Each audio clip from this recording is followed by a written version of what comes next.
Roar of Rugalia's damage can be boosted by the Helm Pelt of Ralva and the talismans Godfrey Icon, Roar Medallion, and the Phlox Canvas Talisman.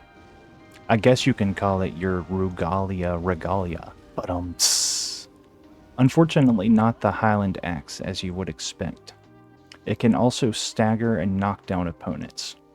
It's probably a bit slow to be useful in duels, but is a formidable AoE option in invasions for stealthy attacks from around corners and through walls.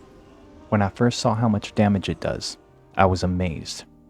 And the stagger is unbearable. It can headshot stagger, but instead of a headshot, it's a sweaty man in a fursuit screaming in your opponent's face. I chose to combo it with the Bomb Flask for peak physical comedy. I've always favored gravity kills as a playstyle, some of my favorite spells and abilities being Giant's Flame, Cannon of Haima, Wrath of the Gods, Rejection, Collapsing Stars, Galameros. There's no better feeling than dropping some Timmy down into the abyss. You can see here just how filthy Rugalia can be in a confined space or on a ledge. There isn't much your opponent can do if they don't interrupt the initial cast, unless they have an Endure Dagger at the ready to withstand the blast. It's particularly nasty in a gank situation where two Rugalias could stagger their casts. Another nice benefit is the deceptively large AoE range. In this clip, the summon rolls backwards once, only to still be within range to catch what looks like the full damage of the spell. But enough about Rugalia. Next I'll talk about some of the other faith tools I've taken a liking to, such as Fire Serpent, a quick incantation with homing capability.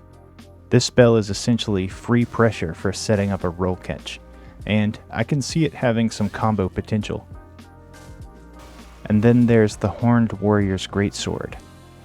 It's a curved greatsword with an ash that's nothing special. It's much like Stormcaller with a little more range, but it is a decent option to wombo combo an opponent who rolls in. And then there's Mesmer's Orb. Any melee player worth their salt would run up and put you on the ground before getting the cast off, but someone who panic rolls around or away from you will be shocked to learn that this thing can hit you from across the room, and it's chargeable. While I'm here, I'll show some love to the Serpent Flail. Finally a good flail besides the Bastard Stars. The L2 gives it a buff, an explosive attack that can be detonated by strong attacking, roll, or crouch attacking. The explosive version of the running R2 is an amazing roll catch, and it does respectable damage.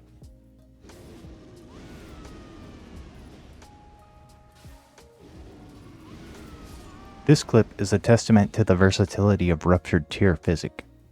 It can be used while falling off a ledge, as can many other spells, such as Explosive Ghost Flame and Burno Flame.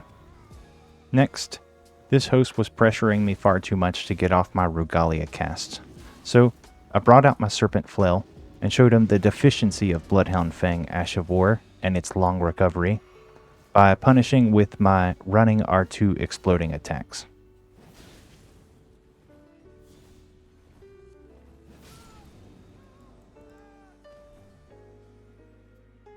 And here's another example of what Roar of Rugalia can do.